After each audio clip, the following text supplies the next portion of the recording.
Pues, como os contaba, el objetivo de esta charla es que sepáis un poco qué son las ondas gravitacionales, sin ningún tipo de detalle ni rigor matemático, y que sepáis un poco, pues, qué hacemos aquí con ellas y qué hemos hecho dentro de la colaboración de la que hemos utilizado. El grupo de ondas gravitacionales del IFAI ahora mismo sí, y de hecho se nos ha ido uno de los dos estudiantes que ya acabó la tesis en julio, que es David. Nos queda Ana, se incorporará ahora a una investigación de postdoctoral y lo llevamos entre Tomás Trent y yo, que nos supliréis ambos en física computacional del máster, supongo. Bueno, todos habéis hecho segundo bachillerato, entonces todos sabéis que según Newton la gravedad es una fuerza y es una fuerza que actúa entre dos cuerpos por el mero hecho de que tienen masa. Si dos cuerpos tienen masa, se atraen, punto. Y esta fuerza va inversamente proporcional al cuadrado de la distancia.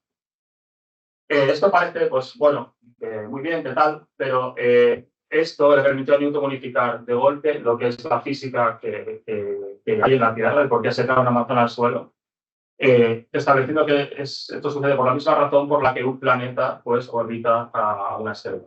De un plumazo estás unificando física terrestre y terrestre.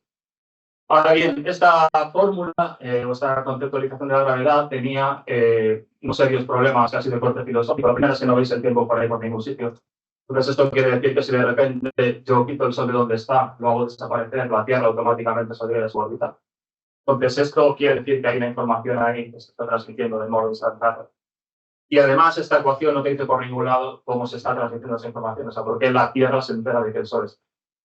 Esto, bueno, una crítica que recibió Newton, él vino a decir, contadme algo que no sepáis, si se os ocurre algo mejor, pues, algo que no sepa, si se os ocurre algo mejor, pues me lo vais contando. Se tardaron, si me acuerdo bien, del número siglo y medio, o sea, hasta principios del siglo XX, hasta que Albert Einstein, después de publicar su teoría de la relatividad especial, donde quizás sepáis que básicamente vino a decir que tiempo y espacio son dos cosas que no están separadas, sino que están interconectadas, si una actúa con la otra. Einstein vino a decir que esta malla que forma el espacio-tiempo es otra vez una combinación de espacio y tiempo. La concepción de Einstein de la gravedad, el espacio no es esa cosa que nosotros tomamos como inerte, donde ponemos objetos y los eventos pasan según fluye el tiempo. Tiempo y espacio están interconectados y además interactúan con los objetos que ponemos. Lo podéis imaginar como una malla elástica. Si vosotros una malla elástica le ponéis un objeto, una manzana, eso hace un hoyo. Y lo que pongáis alrededor se va a ir cayendo al hoyo. Entonces, esto es un poco esa curvatura del espacio-tiempo, es lo que provoca lo que nosotros sentimos como aquello que interpretamos como gravedad. Esto lo resume esa ecuación, que es la única a la que quiero que le hagáis un poco de caso. Esta ecuación seguramente, bueno, aunque estéis, iba a decir quinto de carrera, cuarto de carrera, acabéis no entenderéis muy bien lo que hace, porque tampoco uno no entiende muy bien lo que es un tensor cuando acaba la carrera. Pero básicamente a la izquierda tenéis un objeto que describe el contenido en materia, perdón, que describe la curvatura del universo, las geometrías que puede ir adoptando el espacio-tiempo. Y a la derecha, esa T denota el contenido en materia. ¿Vale? Si vosotros ponéis una estrella, si ponéis cualquier cosa, esa T va a tomar unos valores y eso determina cómo se curva el espacio y viceversa. El espacio le quita esa materia como se tiene que mover. Esto lo resumió pues, John Wheeler de una manera muy poética, que es que la materia le dice al espacio cómo curvarse y el espacio le dice a la materia cómo moverse. ¿Vale? Bueno, lo que pasa es que os ponéis una cama elástica. Cuando uno se le ocurre una teoría nueva, en este caso la gravedad, no vale con explicar aquello que uno no era capaz de explicar antes y que es uno que explica, sino que tienes que hacer predicciones de efectos que no se hayan visto hasta entonces. Para decir, oye, tenéis que ir a buscar esta cosa, si no la encontráis, mi teoría se va a tomar por saco. Si lo veis, pues hay cierta plausibilidad en mi teoría. Uno de esos efectos es que la luz se curva. Si vosotros cogéis física newtoniana, los fotones no tienen masa, entonces los fotones no sienten la gravedad. Su trayectoria siempre es básicamente seguir las líneas más cortas entre dos puntos, que son lo que se llaman geodésicas, y va a seguir la curvatura del espacio. Y por lo tanto, si ese espacio está curvado, la trayectoria de los fotones se va a curvar. Entonces, eso lleva a un efecto como el que veis aquí delante gravitacional, donde tenéis una galaxia que está curvando el espacio y tenéis una fuente de luz a la izquierda. Entonces, hay rayos que están saliendo hacia todas las direcciones y los que llegan hasta el observador son los que se curvan de tal manera que acaban aquí. Entonces, ¿qué haces? Ves dos copias de un mismo objeto que realmente no está donde te crees que está. Hay un efecto muy espectacular que consiste en ver cuatro copias, la que viene por arriba, por abajo, izquierda, derecha, y esto se llama cruz de Einstein. Y esto es una cosa que se puede observar con telescopio.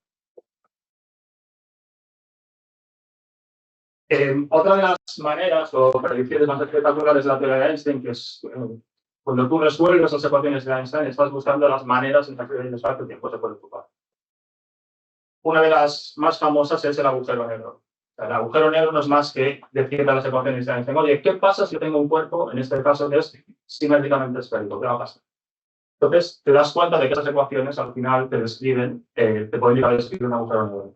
De esto se dio cuenta Schwarzschild en 1916, un año después de que Einstein sacara la relatividad general, y murió poco después, como semanas o meses después. Entonces, todos nosotros tenemos un trabajo por los pelos, si no lo estamos trabajando en esto, sí sería muy antes de publicar. Pero bueno, 50 años después, Roy Kerr se dio cuenta de que también podías tener objetos que fueran agujeros negros, pero que giraban sobre sus propios ejes. Le solemos llamar mal llamado nosotros spin. Entonces, ¿qué es un agujero negro? Un agujero negro, hay básicamente tres maneras de entenderlo, que son dos tienen que ver con sus propiedades y la tercera con cómo puede internar. Lo primero es que es un objeto, voy a pasar la slide de antes, casi de después y luego vuelvo a esa. Es un objeto que, como sabréis, se caracteriza por tener una superficie de no retorno, que se llama horizonte de suceso. La superficie de no retorno, tú puedes cruzarla y no enterarte. No pasa nada especial, sencillamente te va a pasar como cuando estás en un río. Te acercas a la catarata, el agua va fluyendo cada vez más rápido y llega un momento que tú, por mucho que te pongas a nadar, no eres capaz de remontar el curso del río. Que no por el hecho de cruzar ese punto te vas a morir ni nada, sencillamente estás condenado a quedarte allí. Esto se produce porque la velocidad de escape de un agujero negro es igual a la de la luz. Seguramente en el bachillerato, no sé si en primero o en segundo, se estudiaba lo que es la velocidad de escape de un objeto. Y esa velocidad de escape es la velocidad a la que tú tienes que poner para escapar de ese espacio gravitacional. ¿Alguien se acuerda con qué tiene que ver esa velocidad de escape?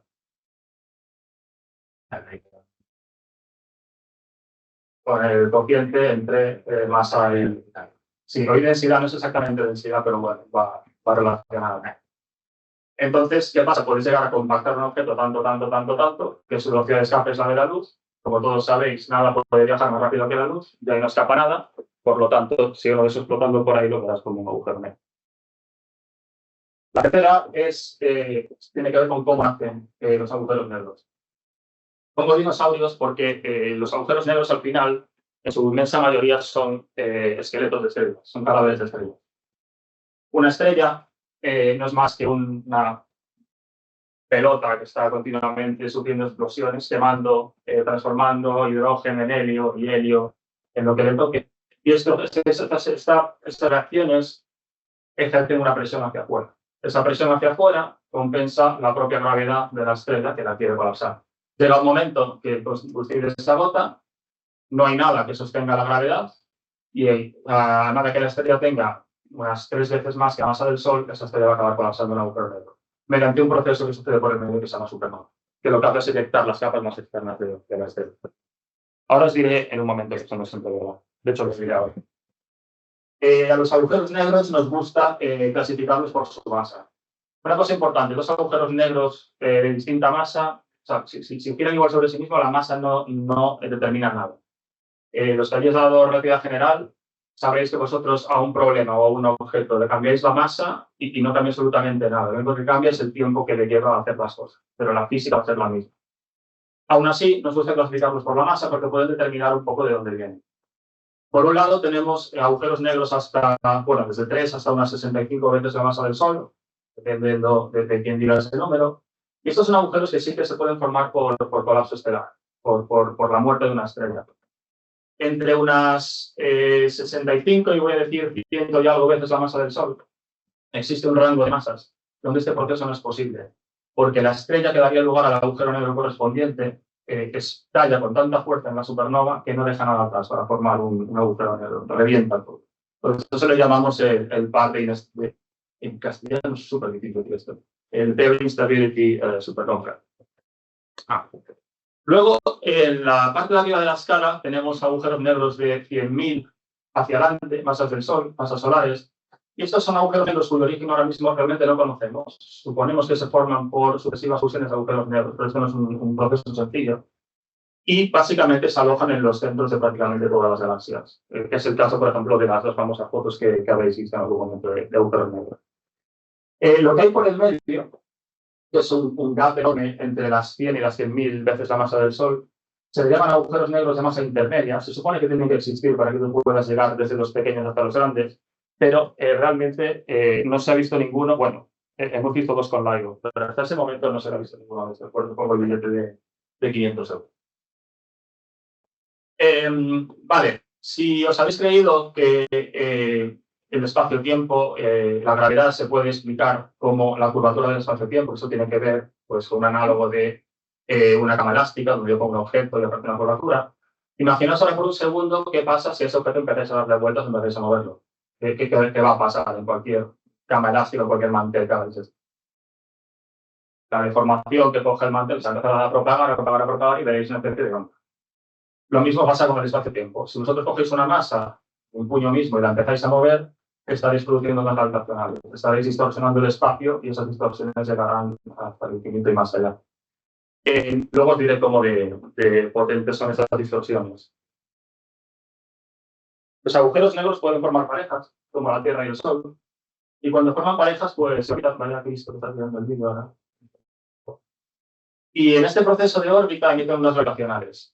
De hecho, voy a poner el ordenador de cara, espera. Sí, esto es lo que. Pero igual que me lo cargara. Bueno, no sé si todos lo veis, pero en fin. Esto es una simulación numérica, esto no es una película. ¿Vale? Entonces, cuando dos agujeros negros empiezan a orbitarse, emiten ondas gravitacionales. Esa emisión de ondas gravitacionales va extrayendo energía del sistema, lo cual hace que la órbita se vaya cerrando y se vaya acelerando. A medida que esto pasa, a medida que la órbita se cierra y se acelera, lo que va pasando, déjame que voy a poner otra vez el vídeo este. Otra vez. A medida que esto pasa, se va emitiendo la onda gravitacional.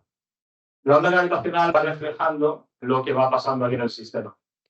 Entonces, no sé si veis el gusanillo que va por aquí. Según se acerca a la órbita, esta onda gravitacional se va haciendo más aguda, la frecuencia es más alta, que refleja la frecuencia orbital, y se va haciendo más potente, porque va reflejando la intensidad del campo gravitatorio a medida que los agujeros negros se acercan. Al final del proceso, lo que veis es un pico enorme de emisiones de ondas gravitacionales. Estos son los agujeros negros que se acaban de fusionar. Están formando ahí una maraña negra súper distorsionada. Y a los agujeros negros, el estar distorsionados no les gusta nada, así que rápidamente se asientan a su forma final, que es un agujero negro que llamamos de Kerr.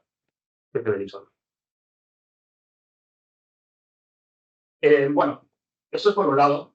Por el otro, obviamente las ondas gravitacionales se obtienen resolviendo las ecuaciones de Einstein. O sea, es una manera en la que el espacio-tiempo se puede formar. Y es la manera en la que se forman cuando vosotros tenéis un espacio básicamente plano y le hacéis una pequeña puta y se deformáis un poco. Entonces, esa deformación es la que se mueve hacia afuera como si fuera una onda gravitacional. El efecto de una onda gravitacional, si me impacta ahora, o sea, una cosa es que se propague y otra cosa es qué efecto produce. Por ejemplo, el sonido se va propagando, pero lo que hace es una fluctuación de presión hacia adelante y hacia atrás, es longitudinal. Con una gravitacional, si ahora mismo me impacta, me daría un efecto más o menos como este, que lo tengas más claro aquí, que es hacerme más alto y más delgado y luego más bajo y más ancho sucesivamente. Este efecto en forma de es la manera en la que vais a hacer. Entonces, esto lo veis aquí muy lentamente propagándose a medida que estás en el espacio. Si os fijáis en este círculo, hace precisamente ese efecto que os decía, de primero estrecho, luego ancho y alto y bajo. Y lo mismo debería de estar pasando aquí, en el detector. Cuando no pasa ninguna onda, el detector no se mueve. Cuando pasa una onda, esos dos brazos no se extienden otros a la otra, para captar este movimiento básicamente en forma de cruz. Vienen en forma de dos polarizaciones, es decir, este es el movimiento o el tipo de deformación que os dije que me causaría una onda gravitacional. Hay una segunda deformación que me puede causar, que es lo mismo pero inclinado 45 grados. Entonces, es como lo de las polarizaciones de la luz.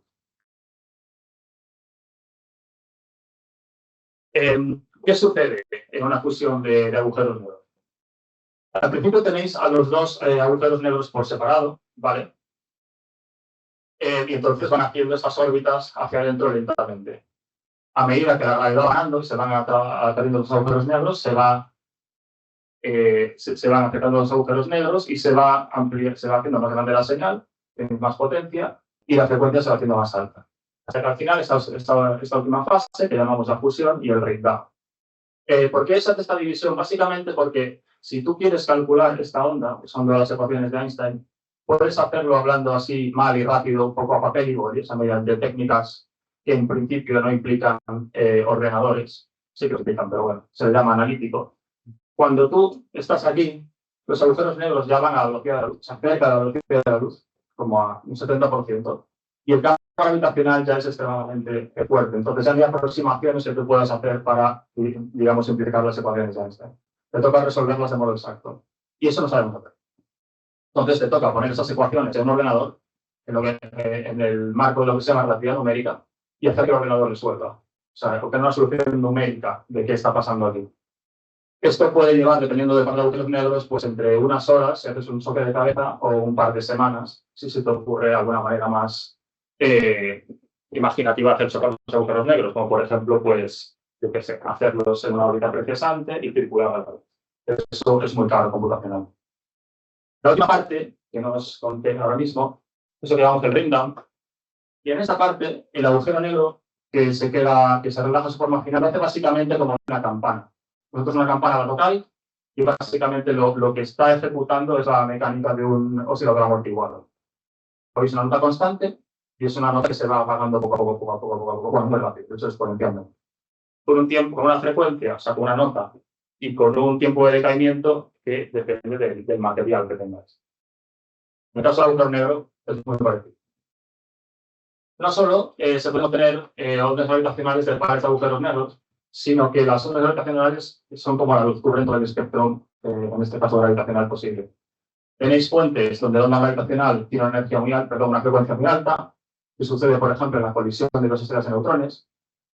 Si vais bajando, empezáis a ver pares de agujeros negros, la frecuencia es más baja porque son más pesados. Tenéis pares de agujeros negros supermasivos, más masa, todavía más baja la frecuencia, que estos no los podemos ver a largo. Estos solo los podemos ver cuando tengamos el vector espacial LISA. Y si seguís bajando, pues llegaréis a las reliquias del Big Bang, al famoso fondo cósmico de ondas gravitacionales en este caso. ¿Cómo se detecta esto? Bueno, empezamos con un par de agujeros negros que se han fusionado y emiten una señal, la que sea. Esa señal va a viajar por el universo hasta que llega a nuestros detectores. Ahora después os explicaré un poco cómo funciona. La señal que vemos nosotros tiene esta pinta horrible. Tenemos el gusanillo que os pinté antes, metido en un ruido que es muchísimo más grande muchísimo más alto que la propia señal. Entonces nos toca comparar esa maraña de ahí con esta serie de ondas que nosotros podemos simular y precalcular. Nosotros cogemos las ecuaciones de Einstein y decimos, bueno, vamos a imaginarnos aquí tropecientas mil parejas de agujeros negros y vamos calculando las señales una a una. Esto lo vamos comparando sucesivamente con los datos y en algún momento decimos, aquí definitivamente ha habido algo. Una vez que tenemos ese algo, pues nos toca hacer análisis de datos y estadística y un montón de cosas con ciertos softwares que tenemos por ahí, que son públicos, hasta que concluimos, oye, aquí hubo una fusión de agujeros negros y además tenía pues tales propiedades, yo qué sé, 50 y 50 veces la masa del Sol, los spines asá, la órbita circular y no sé qué. Déjame que esto no ponga sonido. Vale, esto es nuestro detector, ¿vale? Os dije que la deformación que producen tiene esta forma así como de extender una dirección y contraer la otra. Entonces, claro, la geometría óptima para esto es una L, para que tú puedas ver cómo se encoge un brazo a medida que se extiende el otro y viceversa. El efecto de onda gravitacional es minúsculo, esto no lo he dicho hasta ahora, y es minúsculo porque el espacio-tiempo es muy rígido. O sea, hacer temblar el espacio-tiempo realmente requiere muchísima energía. Por eso no hablamos de mover el puño, sí que hablamos de fusiones de agujeros negros, de supernovas y del Big Bang. El tipo de deformación que causan es directamente proporcional a la distancia de referencia que tengas. Si yo tengo aquí dos partículas, podemos hacer esto ahora mismo. Si tengo aquí dos partículas, lo que voy a ver que se separan esas dos partículas cuando pasa la onda es proporcional a la propia distancia. Entonces, obviamente, querréis un detector muy, muy grande para que el efecto pueda ser muy, muy grande. Muy grande quiere decir que los brazos de este bicho miden 4 kilómetros Y tenemos que ver deformaciones en esos 4 kilómetros del orden de 10 a la menos 15 metros. O sea, es el radio de un protón, básicamente. ¿Y cómo puñetas haces esto? Pues no hay otra manera de hacerlo que con interferencia láser. Entonces, lo que haces, tranquilos que ahora se repetirá el vídeo, es lanzar 2 láseres por los brazos. Vosotros sabéis que los láseres pueden interactuar entre ellos, constructiva o destructivamente. Cuando no pasan ondas gravitacionales, estos 2 brazos del detector miden lo mismo. Está diseñado para que los 2 láseres, al volver al centro, se maten cuando llegan al centro del aire. Si pasa una onda gravitacional, empieza a extender un brazo y el otro, y empezaréis a ver un patrón de interferencia. Y ese patrón de interferencia es el que os revela que ha pasado una onda gravitacional. ¿Vale?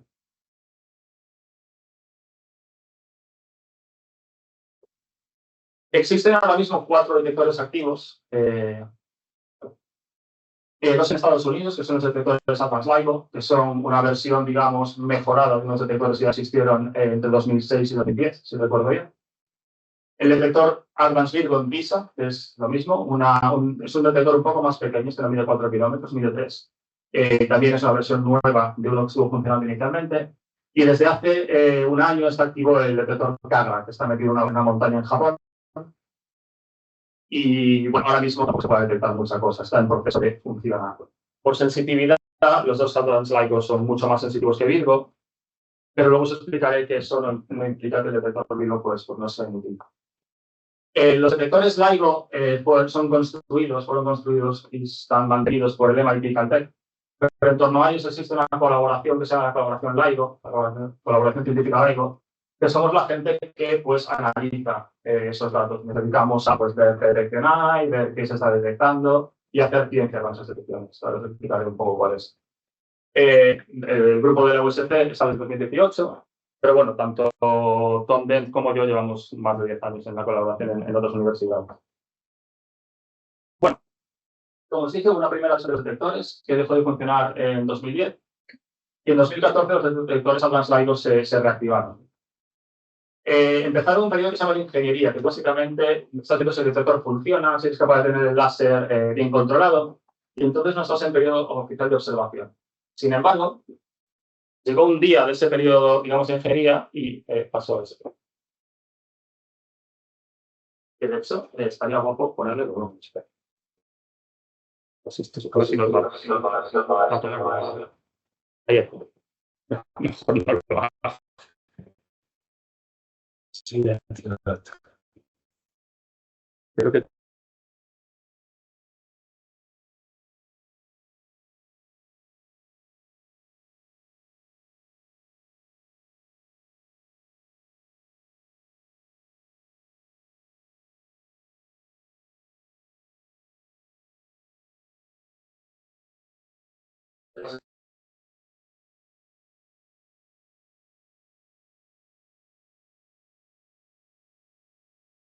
y el detector Livingston el 14 de septiembre de 2005.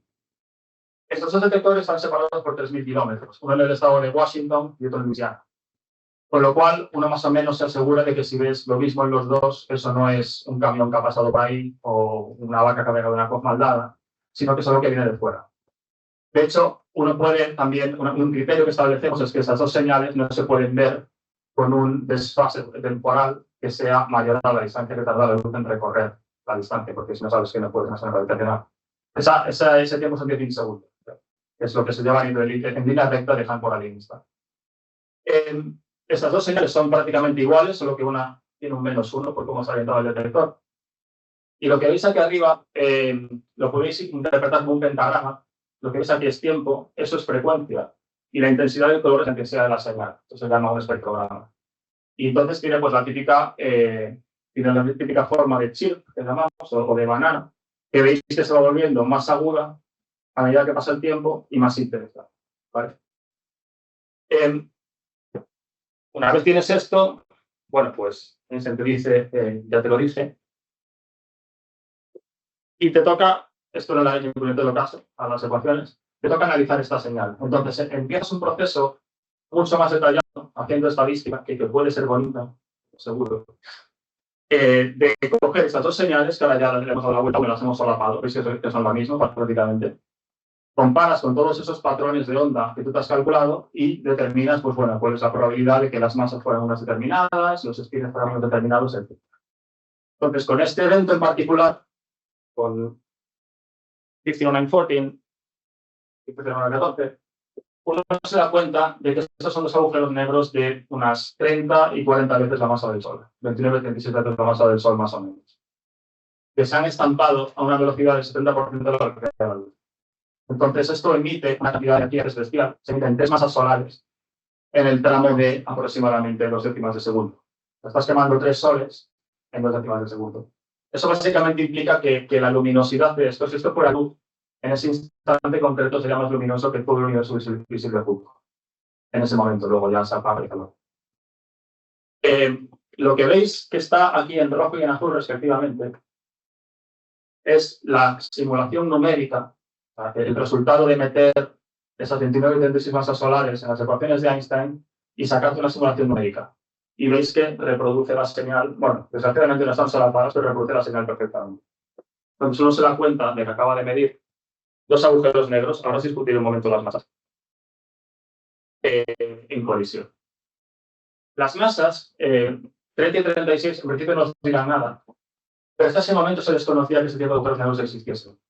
Se esperaba ver agujeros negros de, bueno, 8 o 5 masas solares, eso que se conocían por señales electromagnéticas, pero esto fue como una sorpresa. Entonces, a uno le toca replantearse qué es lo que hay detrás de que se formen esos agujeros negros, qué propiedades tienen las estrellas que los están formando. La distancia son 500 megaparsecs de distancia, que no os dirá mucho con ese número, pero básicamente esta señal se emitió cuando la vida pluricelular empezaba a estar en la Tierra. ¿Vale? Y esto, por supuesto, llevó al premio Nobel de 2017 a, digamos, los que eran los 3 líderes o los 3 impulsores iniciales del proyecto, que eran Ray Weiss, que se murió hace básicamente 2 o 3 semanas, que fue el que básicamente vino con se le ocurrió la idea de cómo poner los espejos en los que se reflejan los láseres para poder llegar a medir esas ondas. Kip Thorne hizo un montón de trabajo en simulaciones numéricas, y Barry Barish, que fue básicamente que como manager fue capaz de llevar el proyecto a buen puerto. Por supuesto, que soy princesa de Asturias, Kip Thorne vino hace 2 meses y visitó el IFAE, y Barry Barish fue a la Universidad de las Baleares también hace 2 meses, que bueno, fue el doctorado. El tema es ver que los 3 han estado en España. Yo no sé cuántos conocéis al equipo neozelandés de rugby y la famosa jaca. Esa entrega de las princesas de Asturias fue famosa porque se les ocurrió hacer la jaca delante del rey. Y me tocó verlo en directo y la verdad es que fue bastante la vez. Os destaco esta detección también, con el tiempo va pasando, uno va detectando cosas. En 2017 tuvo lugar la primera detección en la que el detector Virgo vio algo. Esto es muy útil cuando uno quiere saber dónde vienen las ondas gravitacionales. O sea, vosotros cerráis los ojos, oís algo, sabéis dónde viene por el desfase de tiempos que hay, no sé cuál es la diferencia de tiempos en el tiempo de llegada del sonido. ¿Vale? Si os llega antes a este oído, sabéis que está por ahí, si os llega antes a este oído, sabéis que está por allá. Pues los detectores gravitacionales son iguales. Cuantas más orejas, mejor constriñes la localización en el cielo. Por poneros comparaciones, esos son los 4 primeros eventos que vio LIGO. Este fue el primero, y fijaos en este. ¿Vale? O sea, sabes exactamente dónde sucedió. Luego os diré por qué eso es útil. Bueno, os lo anticipo. Es porque en ocasiones se puede llegar a suceder que salga luz electromagnética de estos eventos.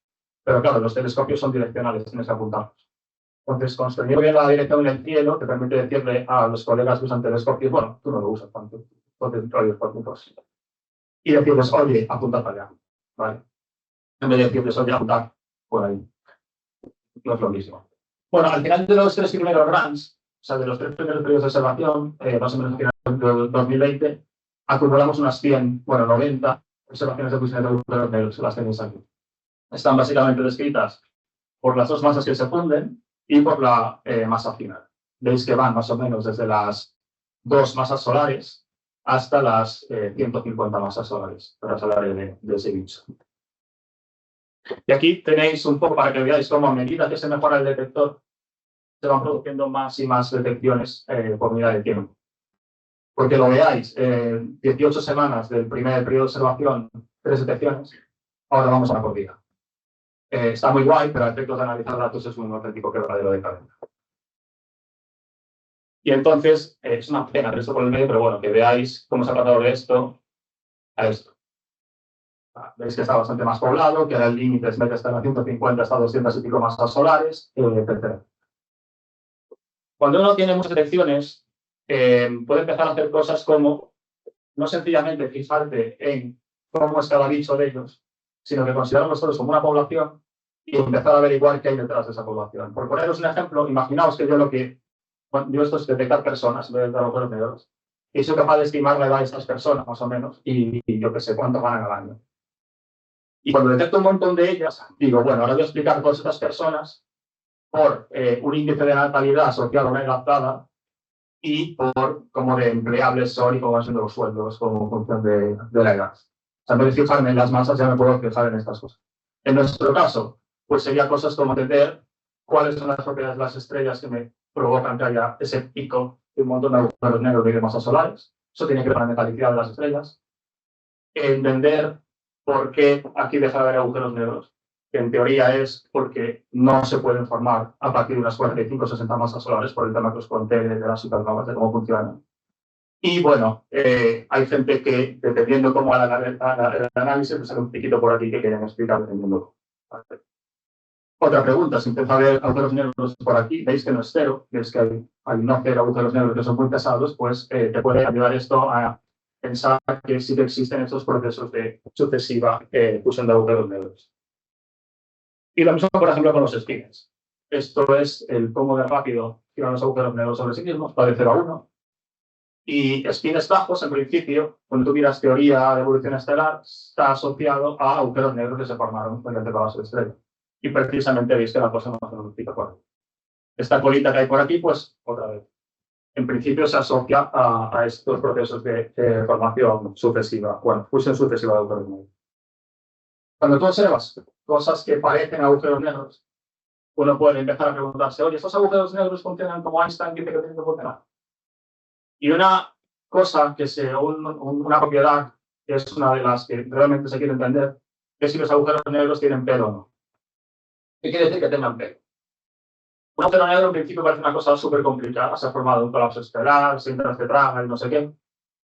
Pero al final, si tú conoces la masa y el spin de un agujero negro, lo conoces todo. O sea, dos agujeros que tengan esa masa y spin, que estén en dos puntas del universo distintas, no cambian en nada.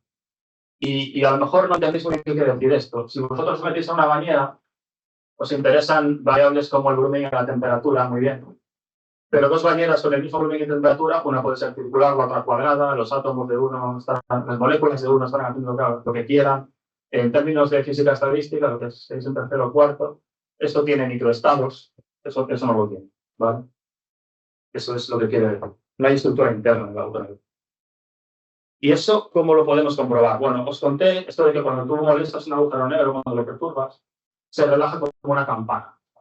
Emite una nota y esa nota tiene unas propiedades que son una nota y un tiempo de decaimiento que son característicos del material. En el caso de los agujeros negros, estas notas, este agujero negro que se ha formado aquí, se está relajando, realmente no es que puede emitir una nota, puede emitir varias, pero todas esas notas que puede emitir, todos esos, digamos, instrumentos que puede tocar, están determinados por la masa y el spin. ¿Qué quiere decir esto? Que si yo conozco la primera, si conozco su frecuencia y su tiempo de decaimiento, ahí son dos parámetros. Ahí ya sé la masa y el spin. Y todos los demás los tengo que conocer. Todas las demás notas que se emitan tienen que estar de acuerdo con aquella. Si yo tengo una segunda nota que no está de acuerdo con aquella, entonces sé que ese bicho tiene pelo y que no es un agujero negro. O que es un agujero negro, pero la relatividad no. ¿Vale? Para conseguir hacer esto, voy a pasar ya a este. Uno tiene que, bueno, pues ver esa parte del final de la señal del ring down de un modo muy claro. Y eso verlo muy claro nos sucedió hasta este año, que publicamos el artículo antes de ayer, bueno, no, la semana pasada. Esta señal se llama, bueno, 250114, no sé si habéis pillado porque tienen esos nombres, básicamente mes, año, día, no somos muy imaginativos. Y esto es una copia exacta de la primera detección que os conté, lo que pasa es que es 4 veces más potente, es decir, hay 4 veces menos ruido, porque el detector era mucho mejor. Luego, a lo mejor tengo una slide de las dos comparadas y la diferencia es que aquí prácticamente no veis ruido y en la otra veis que los ruidos deben ser así de grandes. ¿Vale? Entonces, una vez uno tiene esto, primero para que veáis cómo Puse las dos señales. A ver si le doy. Vale.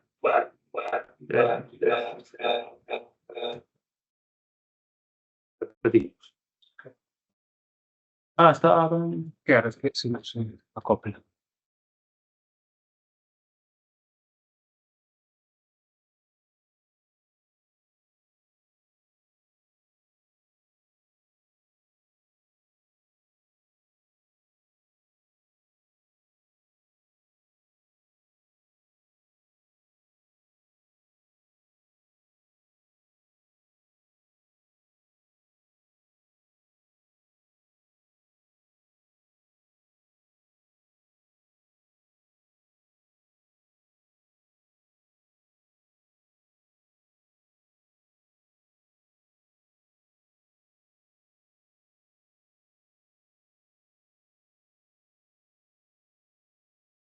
Y como tienes mucho menos ruido, puedes medir todo mucho mejor. Estas son las estimaciones de las masas, entre 30 y 40, y entre 25 y 35 del primer evento. Y fijaos para este del otro día cómo se reducen las cosas por un factor 5. Las invertidas por un factor 5. Pues lo mismo sucede a la hora de intentar ver lo que pasa en el ring down.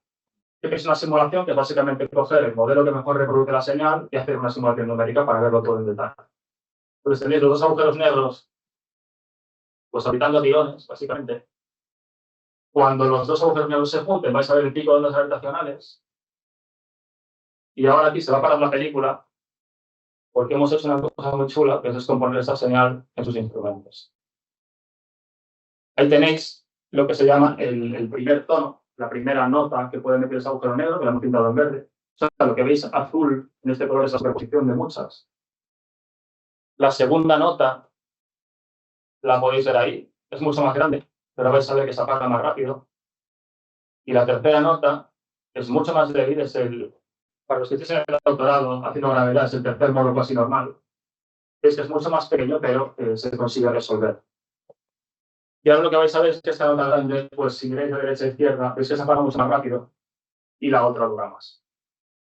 Pero estos tiempos de decaimiento están todos de acuerdo con la masa y el spin del agujero negro. Cuando uno puede estudiar el ring down en detalle de un agujero negro y puede detectar, pues en particular, el primer tono y el segundo, puede también empezar a testear cosas como el teorema de las áreas de Hawking. Hawking, creo que recuerdo con Penrose, estableció un teorema que dice que son básicamente una de las leyes de la mecánica de agujeros negros, que dice que la suma final del área, o sea, que dice que el área del centro de eventos no puede crecer. Como consecuencia, cuando tienes una fusión, el área del bicho final tiene que ser más grande que la suma de las áreas de los dos bichos del punto. ¿Os suena otra cosa que solo crezca? La entropía, ¿verdad? Pues eso tiene que ver con que se interprete el área de un agujero negro como esta entropía. ¿Vale? Y de ahí lo que son las leyes de la termodinámica de agujeros negros. Aquí veis lo que se obtiene cuando uno coge las dos áreas del principio, las dos áreas de los dos agujeros negros que estaban en colisión, las compara con el área del agujero negro final estudiado por separado, sin tener en cuenta que esto venía de una fusión, y resta. De referencia fraccional. Veis que el cero, que es donde se dejaría de cumplir el teorema, está prácticamente descartado. Está 3 sigmas y medio.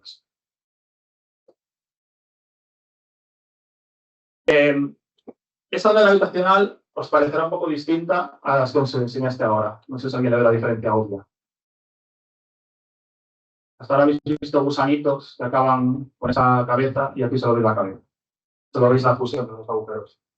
Esto puede suceder o porque no hubo un proceso de órbita, porque los otros agujeros negros chocan básicamente de cabeza, o porque son tan pesados, que eso lo veis directamente en la frecuencia, que lo que es la órbita, que es una señal muy, muy grave, el detector ya no la puede detectar. Entonces no la ves.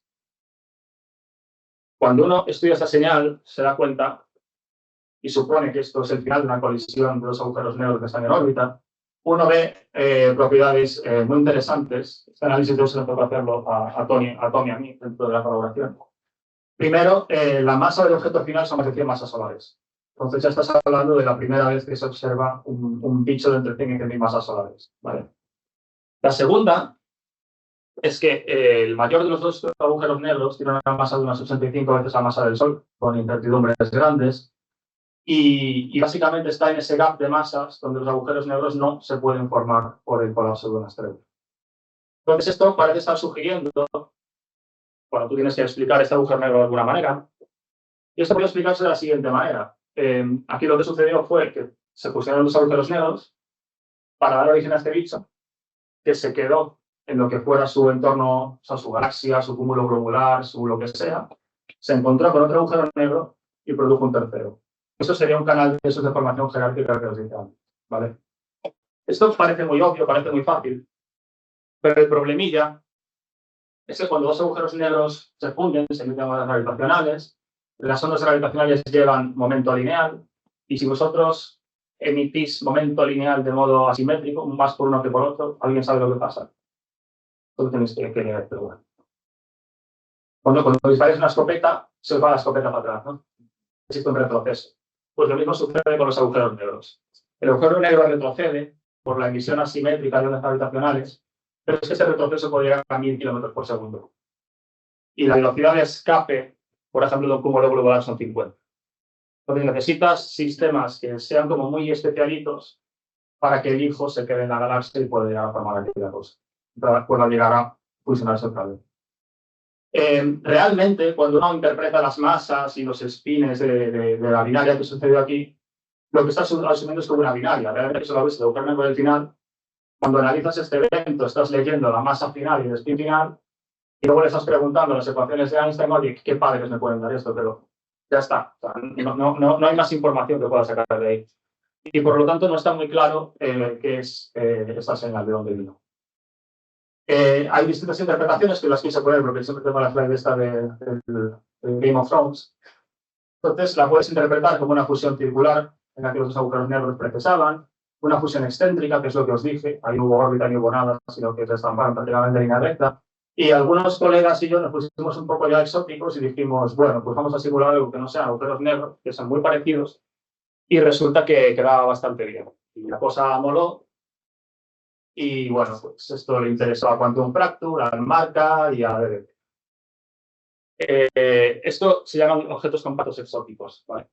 Son objetos que por sus características pueden imitar a los agujeros negros, tanto en cómo emiten ondas como en cómo curvan la luz. Y en principio no hay mucha manera de distinguir esto de agujeros negros. Necesitas ver detalles muy finos de la señal para poder hacerlo. Y esos detalles al día de hoy pues no los tenemos. Entonces demostramos pues, que las dos cosas eran compactas. Esta señal de hace un mes es básicamente un hermano mayor de la que antes. Veis que la onda es muy parecida. Lo puñetero aquí es que estas ondas que os dije que podemos calcular con las ecuaciones de Einstein, cada uno lo hace a su manera. O sea, esto de simplificar ecuaciones y encontrar soluciones, los que sepáis de mates sabéis que hay muchas maneras de hacerlo. Y no siempre llega al resultado. Entonces, lo que pasa con esta señal es que dependiendo de con qué métodos lo analices, tenemos una respuesta o te la otra. Y eso lo podéis ver aquí. O sea, distintos modelos os dan distintas soluciones. Entonces, a mí estamos lejos de saber qué es este bicho. Creo que esto se le da a la para este bicho sí que hicimos algo muy chulo, que fue el TCG de un colega que quizás ya lo conozcáis, Carlos Araujo, que fuimos capaces de usar las ecuaciones de Einstein para empezar a trazar la historia de los padres, los abuelos y todo el mundo que dio lugar a esos agujeros negros en colisión, que en este caso tenían 120 y 150 veces la masa del Sol. Voy a saltarme la teoría de neutrones porque se está yendo un poco el tiempo, luego si queréis me preguntáis. Y solo quería comentaros que vimos hay otra detección de 2019 que a la gente, bueno, le dio un poco bombo. Es la primera vez que se observaba conclusivamente que dos agujeros negros que eran de masas desiguales. ¿Vale? Uno más grande que el otro, seguro. Esto lo que hace es que la emisión de ondas gravitacionales pues, sea muy asimétrica, vas a reflejar las propiedades del sistema.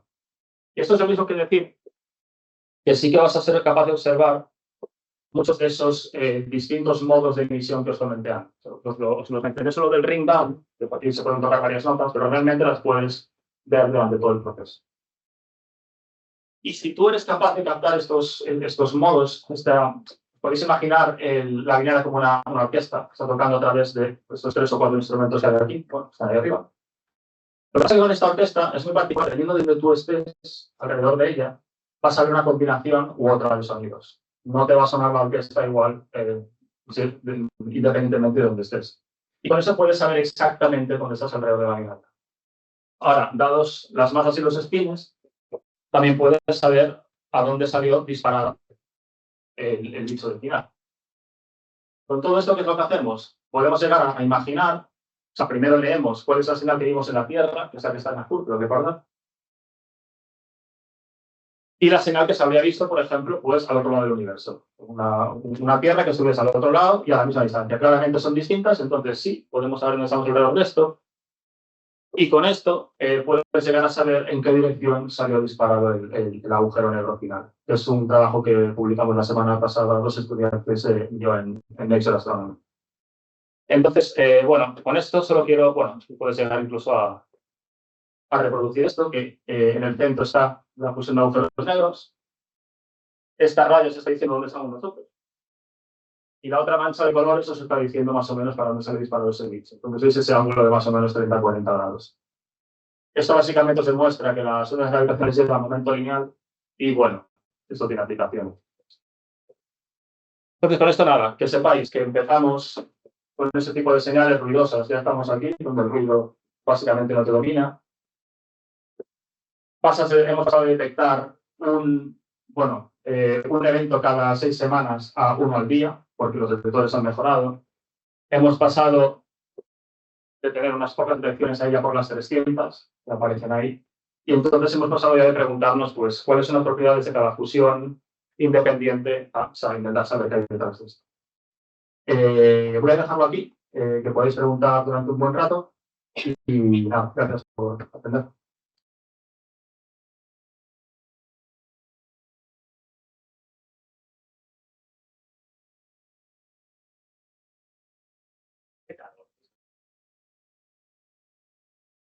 Vale, pregunta una.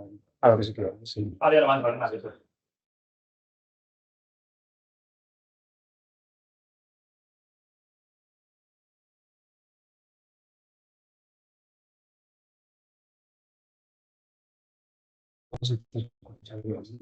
Digo, por si alguien quiere. Ah, sí. Pues oye, digo, no, pues, ah, sí. Pues hay que preguntarle, paso el micro, o si lo pasa. O repito la pregunta yo. Lo que entienda, digo. Sí. Me estoy haciendo principio. Hola. Mencionaste al principio que puede haber un detector espacial llamado LISA o algo así. Eso como está pico, verificado, o como bueno, por el tema pinta, digo.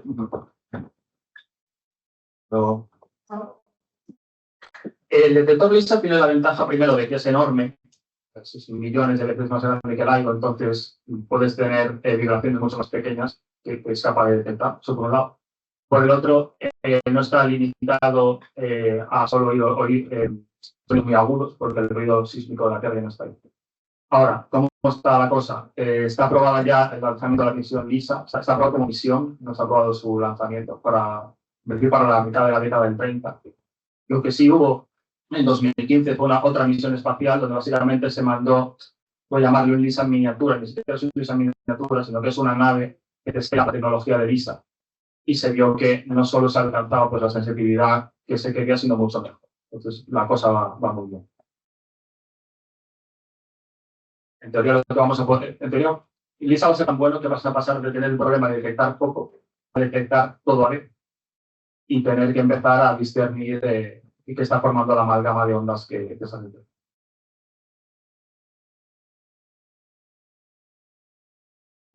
Cuando tengamos LISA, ¿será posible analizar ese fondo cósmico de ondas gravitacionales o se necesitarán aún más décadas de desarrollo? Eso depende de qué modelo cosmológico te creas. En principio sí se debería de poder llegar a observar esto. Pero claro, primero tiene que existir.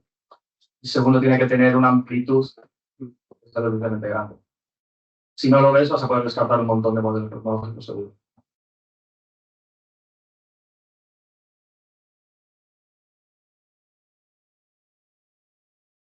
Antes has comentado que ahí propusisteis un modelo en el cual alguna de esas fusiones se puede explicar como, por ejemplo, cristales de bosones o con otros objetos compactos. La pregunta es, ¿qué permitiría diferenciar entre una fusión de ese tipo de objetos compactos respecto a la de agujeros negros? La respuesta obvia es que si ves, son varias componentes. La más obvia es que si tú consigues ver con claridad el proceso este de spiral, en principio vas a poder llegar a ver los efectos de cómo se están deformando los dos objetos, o lo que se llama la deformación tiral de los objetos. Eso tiene un impacto en la onda. Entonces, claro, los agujeros negros no se deforman, son los objetos que menos se deforman, son los más rígidos que hay. Las estrellas de bosones y otros objetos exóticos son menos compactos, son menos rígidos, entonces tendrán un efecto que no será el de los agujeros negros. Otra manera, que para el caso de las estrellas de bosones es muy obvia, bueno, muy obvia cuando los has trabajado, perdón, es que los agujeros negros cuando se funden dan lugar a un agujero negro y este hace el ring down. Cuando tú tienes esos objetos que no son agujeros negros, pueden formar un objeto transitorio, que son las estrellas de neutrones, por ejemplo, pueden formar una estrella hipermasiva y empieza a echar ondas bastante caóticas que no se parecen nada a lo que puede hacer un agujero negro. Y eso lo puedes hacer también para las estrellas de bosones, en principio, y para otros objetos exóticos. Dependiendo un poco de las propiedades de la colisión. Las que nos interesaban a nosotros, obviamente, porque queríamos reproducir una señal de LIGO, eran dos estrellas de bosones en cuanto se tocasen, aquella implosionase de golpe. Pues porque eran muy compactas. Esas son las dos principales vías. Luego hay más como ya técnicas estadísticas, de decir, hostia, si empiezo a ver 100 señales, que realmente no puedo distinguir entre agujeros negros y estrellas de bosones, pero siempre que voy a medir pues, la particulita que estaría formando esas estrellas, me sale el mismo valor, pues eso te empieza a dar evidencia, eso lo puedes hacer con estadística de la buena, o sea, bien hecha por mal, ves que ese hecho de poder explicar un montón de cosas con un único parámetro, pues te da evidencia de que hay error.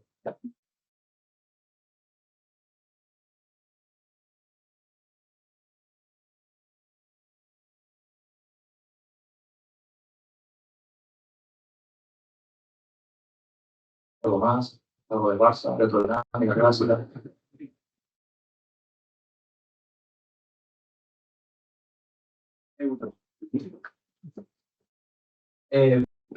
Antes de que solamente había dos parámetros que describían un agujero negro, pero en la diapositiva no podía estar en carga, no mencionaste nada de eso. No, porque el universo en principio es neutro, pues no tengas un objeto cuatro no sabes cargar relativamente. No va a retener la carga. Entonces se asume que todo agujero negro astrofísico va a tener una carga nula. Ahora bien, lo que dices es correcto.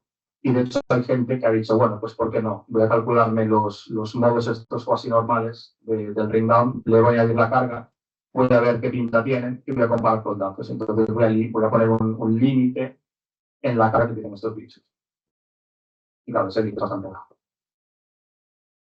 Pero tienes razón. De hecho, uno hasta puede decir, bueno, hay un cuarto parámetro que no aplica al caso normal estático, que es decir, hostia, perdón. Cuando estas cosas nacen, tienen un spin, tienen una masa y además tienen una velocidad de retroceso. Pues si tú lo estás retrocediendo, puedes llegar a intuir cuáles fueron los padres. Te está saltando un poco el teorema de Nopelos.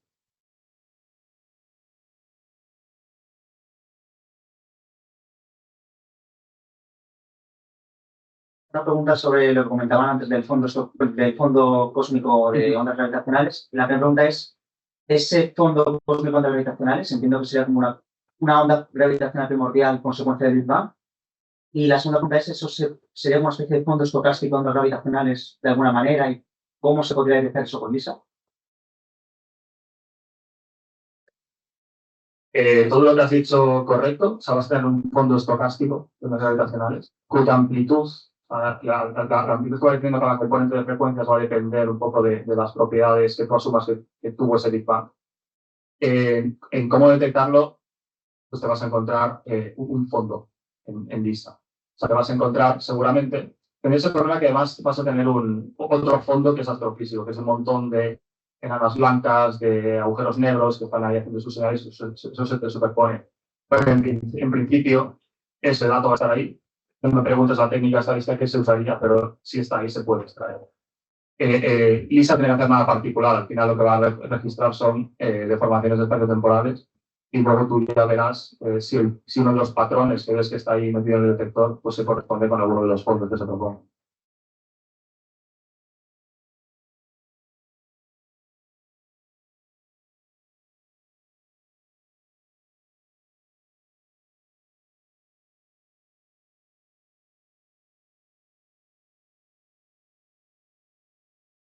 Me preguntaba sobre, tengo entendido que últimamente se está investigando mucho sobre transiciones de fase en universos tempranos y cómo esas transiciones de fase pueden dar lugar a ondas gravitacionales. Me preguntaba sobre si sabes por qué esas transiciones de fase dan lugar a ondas gravitacionales, ¿no? Pero nunca lo he leído. Yo tampoco he estudiado eso, porque no trabajo con eso, pero una transición de fase normalmente lleva asociada a algo abrupto. Algo abrupto se ha producido y que va a perturbar el espacio-tiempo y algo abrupto que decir ondas gravitacionales.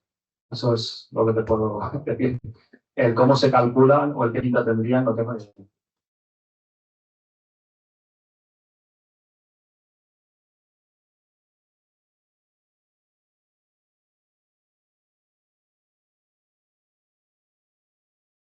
Bueno, pues si nadie se anima a preguntar nada más, gracias otra vez y que os vaya bien el curso.